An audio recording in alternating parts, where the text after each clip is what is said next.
So the first card I'm going to talk about is the single worst one, and that is Darkstorm Dragon. This guy has a monster effect where you send a face-up spell or trap card you control to destroy all spell and trap cards your opponent controls. Sounds good, right? So, what are the bad sides?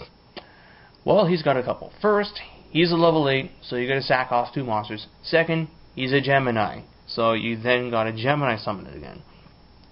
Reasonably speaking, you're not going to be able to do this unless you have Red Eyes Darkness Metal Dragon, special summon it to the field, and then you use your normal summon to get him his Gemini effect. Then, you have to have a face-up spell or trap card on the field, such as Fiendish Chain, Call the Haunted, or Future Fusion, and then proceed to try and Harpy's Feather Duster their back row. This guy pretty much screams situationality. You need a face-up chain or call on the field to be doing this guy's stuff. You have to use your normal summon and your Darkness Metal Dragon special summon effect just to get things going. And when you're doing that kind of stuff, there's just better plays you can make. You could have Darkness Metal Dragon revive a tuner monster, and then you summon a non-tuner monster and proceed to make a synchro, such as Scrap Dragon. Or you could have Darkness Metal Dragon special summon a monster, and then you sack him off for Light and Darkness Dragon. A much better play that gets you 4 negates and a free special summon when Lad dies.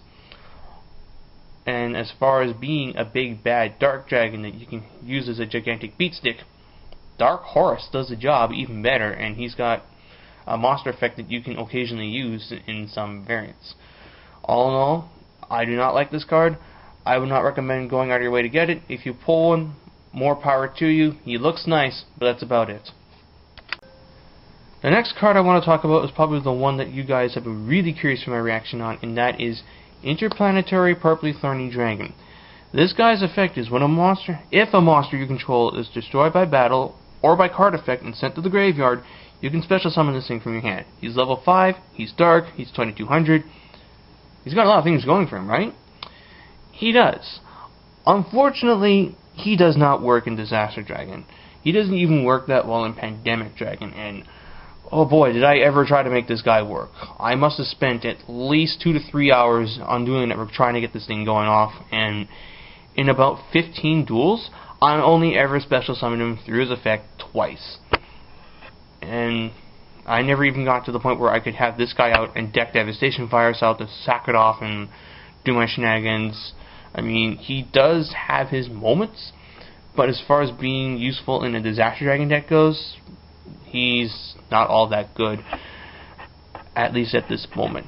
I do see some potential for him in some kind of crazy build in the future, but at this moment, there's just far better cards to run.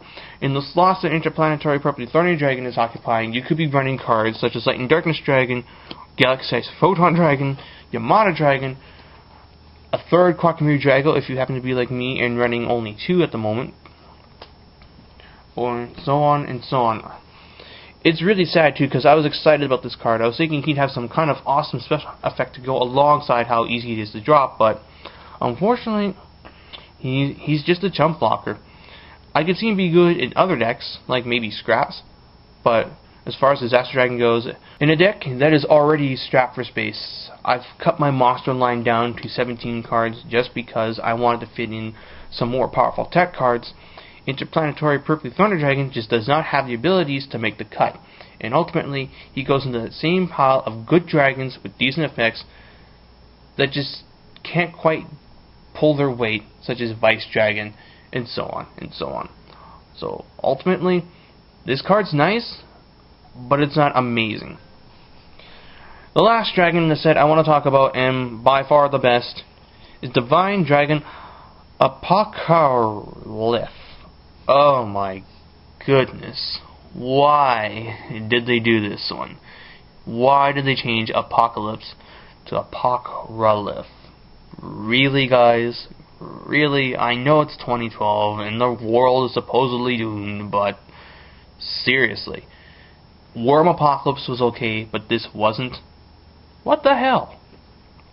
Alright, so, yeah, back to the subject. I've already done Awaken the Dragons on this guy, and I'm not going to really go over to great detail how awesome this card is, seeing how I listed a whole bunch of possibilities of what you could abuse this with, but needless to say, he's turned out to be even better than I initially thought, and you guys knew how much I gushed over the card in the first place. What he does for the deck is he allows you to turn so many cards that were good, but you just would not run because they were also really dead in the mid to late game. A prime example would be Gold Sarcophagus. This card has been a good card for grabbing out key cards like Future Fusion and whatnot, but after the first couple turns, Gold Sarc becomes less and less good, and you never want to top deck it. With Divine Dragon Apocalypse, you can now turn that Gold Sarcophagus that you don't want into a Darkness Metal Dragon, or you can even turn it into a Light and Darkness Dragon if you're running Light and Disaster Dragon. The same could be said for Poly Duality, late game Trap Dust Shoots, Solemn Warnings when you're below 2,008 life points, and you can just use it to pull back a card that you want to use again. Furthermore, he allows you to actually run only 2 Red Eyes Wyverns because he basically does what Wyvern does, and that is he just gets you back Darkness and Metal that much better. He also happens to be searchable with Mass Dragon, and his Dark attribute allows you to use it with Delta Flyer in order to make Dark End Dragon, which you saw me do in that one video already. So all in all, I would definitely get 1 to 2. It depends on what kind of variant you're running. Standard Disaster can get away with 1. Light and Darkness Disaster and Spirit Wall definitely want to have 2. He's a great card. I'm glad he's common. Definitely the best dragon in this entire set. Now, the last card I want to talk about isn't a dragon, but is a rather useful trap card that we'll see play eventually, and that is the Huge Revolution is Over.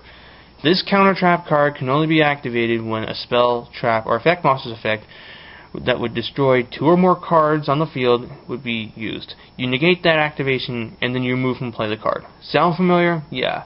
It's basically Starlight Road. However, I do consider this to be a better card in the sense that Starlight Road can only be chained when 2 or more cards you control would be destroyed. Huge Revolution is Over can be used when any 2 cards on the field would be destroyed. That little difference allows you to negate so much more stuff. How often have you had your lone Quackamaru Dragon on the field, and they have their one monster they've been hiding behind, but they can't do anything because Quackamaru Drago is just sitting there and he's trolling them? What do? They go Dark Hole because they want to blow up your Drago and start doing a derping. Starlight Road can't save your one Quackamaru Drago from being killed by Dark Hole, but since they're losing their monsters, well, the Huge Revolution is Over can be changed to that, and it can remove Dark Hole from the game. The removal part isn't really that important for spell and trap cards, but for monsters that would destroy multiple cards, such as Black Rose, it's a huge boon. Furthermore, it completely and utterly wrecks Scrap Dragon, because he destroys 2 cards on the field at the same time. And Starlight Road can't stop that, but Huge Revolution Reversal can.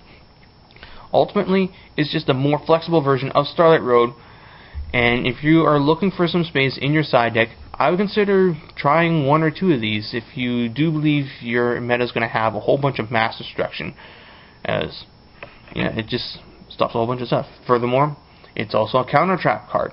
What does that mean? It means you can chain it in the damage step to cards such as Green Kappa. That was the one thing Starlight Road could not do. It could not stop cards like Green Kappa. This can. And also, since it's a counter trap card, only Solemn Judgment or 7 Tools can stop it. Starlight Road was able to be killed by Solemn Warning. By Solemn Warning and Royal Oppression. This can't. So, yeah.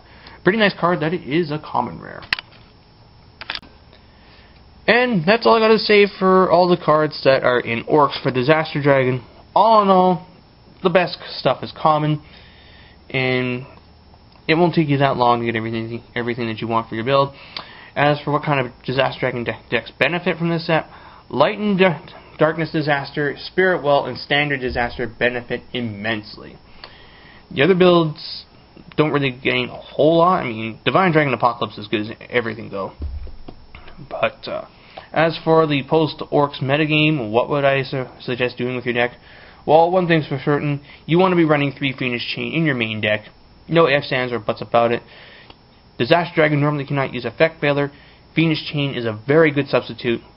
It keeps the monsters on there, and Disaster Dragon has the one thing that a lot of decks that run Phoenix Chain can't do, and that is summon a big monster to kill whatever you're chaining. So, like Trishula, whatnot.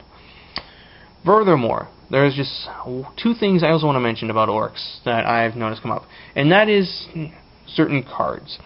One is oh my god, I'm never going to get these ones right. That is Ninjutsu Art of Super Transformation versus Quackamaru Drago. Now, super transformation works a lot like super polymerization. So you're trying to special summon your target upon the activation of its card effect. Meaning, if Quackamiru Drago is on the field and the ninja player activates the ninjutsu art of super transformation, they gotta decide what they're trying to summon first, and then sack Drago and their ninja monster off. Which means, when Drago is on the field, they can't go for White Dragon Ninja, Galaxy Ice Photon Dragon, Dark Horse, Light Pulsar, so on and so on. They have to summon a Wind, Fire, Earth, or Water type monster from their deck. Secondly, Insectors versus Thought Ruler Archfiend. I have seen some people suggest the idea that Insector Hornet's effect can be negated by Thought Ruler Archfiend. This is not true. Thought Ruler Archfiend negates the activation of a spell or trap card that targets him and destroys it. He does not negate the effect of an already in play card that would target and destroy him. So, long story short, no, Thought Ruler Archfiend does not stop Insectors. They just laugh at him like they do at Stardust Dragon and so many other cards. That's all for this video, you guys. I hope it helped narrow down the list of things you were looking for in Order of Chaos. Until next time, you guys, take care.